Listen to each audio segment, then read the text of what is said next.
আমাকে হোস্টেলের স্টুডেন্টরা বলেছে যে আমরা যেতে চাইনি, আমাদের তো বাধ্য। যে দেশ গণতান্ত্রিক দেশ, বাক স্বাধীনতা আছে, তো হোস্টেলের ছেলেদের জোর করে এসব করা যাবে না। কেউ যৌক্তিক আন্দোলন করলে সরকার সেটা দেখবেন, অন্য কারো কোনো উদ্দেশ্য থাকলে বিনা নির্বাচনে সেটা সম্ভব নয়, এটাও মাথায় রাখবেন। সরকারের সিদ্ধান্ত ক্র্যাকডাউন করতে হবে। এসআইআর এর সময় যেভাবে অবৈধ জন্ম সার্টিফিকেট দেওয়া হয়েছে, আইপ্যাকের একটা বড় কনস্পিরেসি ছিল। আইপ্যাকের এই চোরাগুলোকে বসিয়ে প্রাক্তন মুখ্যমন্ত্রী এবং তার দলের নির্দেশে যেভাবে অবৈধ বার্থ সার্টিফিকেট দেওয়া হয়েছে, তাতে রাজ্যের এবং দেশের সুরক্ষার প্রশ্নচিহ্ন দেখা দিয়েছে। তাই আমরা এটাকে ক্র্যাকডাউন করার জন্য যত রেকর্ড ছিল সিজ করলাম আজকে, এবং সিজ করার পরে পুলিশের পক্ষ থেকে যথাবিহিত ব্যবস্থা গ্রহণ করে স্ক্যান করে সিল করে আবার ফিরিয়ে দেওয়া হবে। কিন্তু আজকের পরে ওখানে আর কোনো কলম কালি কিছু লাগানোর থাকবে না। এই ভুয়ো জন্ম মৃত্যু সার্টিফিকেট যারা ইস্যু করেছে তাদের বিরুদ্ধে ব্যবস্থা হবে। একটা বড় স্ক্যাম। আমরা শরণার্থীদের নামে যাদের সার্টিফিকেট ইস্যু হয়েছে, যারা সিএ তাদের কিচ্ছু করব, যে অবৈধ অনুপ্রবেশকারীদেরকে সার্টিফিকেট দেওয়া হয়েছে তাদেরকে দাঁড়াবো, আর তাদের যারা সার্টিফিকেট দিয়েছে তাদের প্রথমে ডিপার্টমেন্টাল প্রসিডিংস হবে, সাসপেন্ড হবে, জেলে যাবে। জানতাম করে গেছিল, মানে এই বার্থ সার্টিফিকেট নয়, বার্থ সার্টিফিকেট ডেথ সার্টিফিকেট দেওয়ার অথরিটি ভারতবর্ষের কোন রাজ্যে নেই। পঞ্চায়েত প্রধান আর মিউনিসিপ্যালিটির চেয়ারম্যান। আমরা গতকাল ক্যাবিনেটে এটাও বদলে দিয়েছি, অর্ডার বেরিয়ে যাবে, আমি পোস্ট করে দেবো। সেটা হচ্ছে গ্রাম পঞ্চায়েতের ক্ষেত্রে সচিব, পৌরসভার ক্ষেত্রে চিফ এক্সিকিউটিভ অফিসার, কর্পোরেশনের ক্ষেত্রে কমিশনাররাই বার্থ এবং ডেথ সার্টিফিকেট বা রেজিস্ট্রেশন করবে। এসআইআর এর সময় ভারতবর্ষের কোন রাজ্যে ছিল না।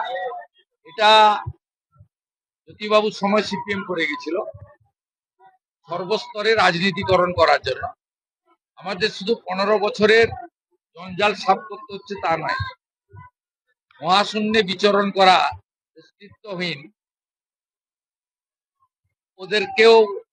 ওদেরও সমস্ত যে অপকর্ম সেগুলো পরিষ্কার করতে হচ্ছে। আজ বেড়ে গেছে।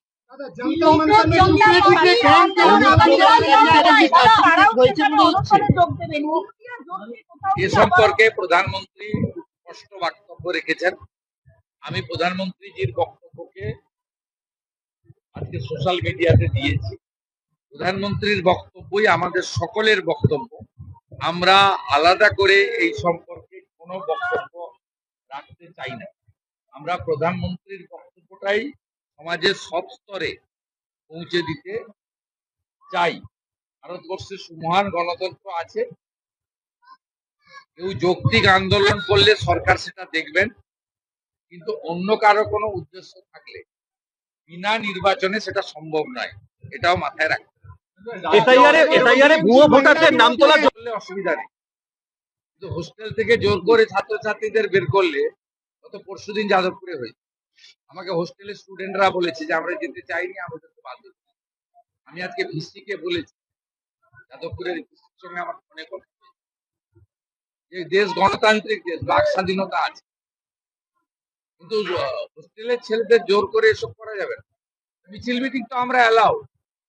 আমরা তৃণমূলের দুটো টুকরো, কালীঘাটপন্থী আর আসল দাবি করা তৃণমূল, কংগ্রেস, কারো তো অসুবিধা হয়নি। এমনকি শহীদ মিনারে কংগ্রেসের লোকেরা যুব ভারতী ক্রীড়াঙ্গনে তাদের কর্মীদের রাখতে চেয়েছিল, সেটাও দিয়ে দিই।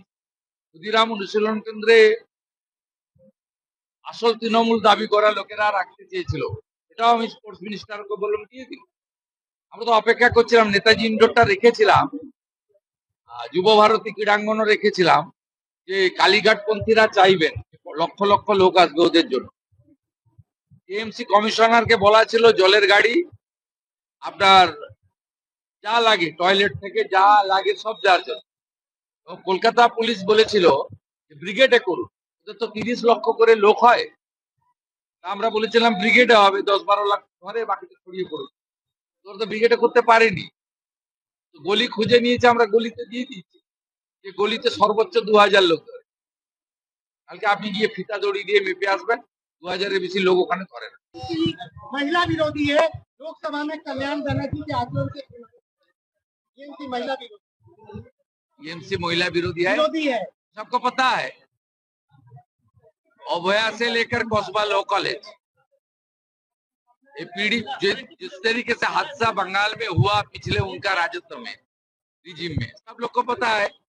और उन्होंने तो खुद साबित कर दिया, जब कॉन्स्टिट्यूशनल अमेंडमेंट आया 1/3 रिजर्वेशन पार्लियामेंट में और असेंबली में, तब तो उन्होंने समाजवादी पार्टी और आरजेडी का साथ वोट दिया,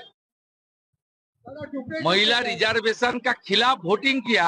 सब माता बहन बेटी को मालूम ही है, जे वो लोग दीदी को, बहन को, माता को असेंबली और पार्लियामेंट में भेजना नहीं चाहती है, तो उन्होंने साबित कर दिया है। पीएम साहब ने उनका रिजर्वेशन देने के लिए कॉन्स्टिट्यूशनल अमेंडमेंट बिल लाया और उन्होंने उनका विरोध किया। टुकड़े टुकड़े गैंग जंतर मंतर में देश विरोधी आंदोलन कर रहे हैं।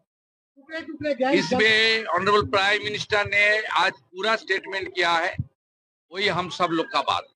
अलग से कोई बात कोई प्रदेश का चीफ मिनिस्टर नहीं करेगा। ये देश का इशू है।